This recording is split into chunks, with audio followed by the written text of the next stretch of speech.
ባለማወቅና በትንሽ ዕውቀት የምንወዛገበውን ይቅር በለን። ጌታ ሆይ እኛም ቢሆን እንጠቅማለን ብለን እንጂ እንጉዳ ብለን አይደለምና አትቀየመን።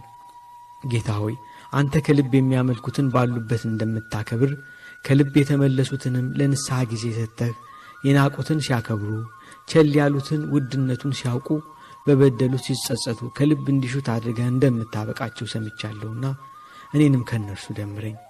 ለበቁትና በእውነት አንተን ለሚያመልኩት እስከ ዛሬም ሳይበቃ ከተቀበለው እየነጠቅህ በተቀመጡበት እንደምታቆርባቸው ሰምቻለሁ። ስለዚህ በእነርሱ ላይ የተዘጋም የሚዘጋም ቤተ መቅደስ እንደሌለ አውቃለሁ። ለእኔ ግን ለበደለኛው አስብልኝ። ጌታ ሆይ ዘንልኝ። ዳንኤልን አንበሶች እንዳጫወቱት ለአቡነ አረጋዊ ዘንዶ እንደታዘዘ ለሌሎች ቅዱሳን ብዙ አራዊት እንደታዘዙ ሰምቼ ራሴን ሳልመረምር በተመካሁበት ይቅር በለኝ እንጂ አትቀየመኝ። እኔ እምነት አለኝ ብዬ ቤቴን እንኳን ከፍቼ አልተኛም። እንኳን አንበሳ ላይ ያጫውተኝ ያሳደግኩት ውሻማ አንዳንድ ቀን ይነክሰኛል። ይህም ሆኖ ግን ባለማወቅ ከመናገርና በማደርገው ከመመጻደቅ አልተመለስኩም።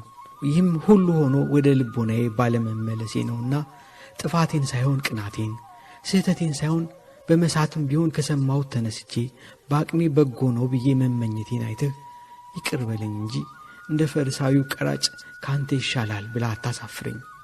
እንደሚሻል አሁንም እኔም ማስታወሻለሁ ገብቶኛልም። ስለዚህ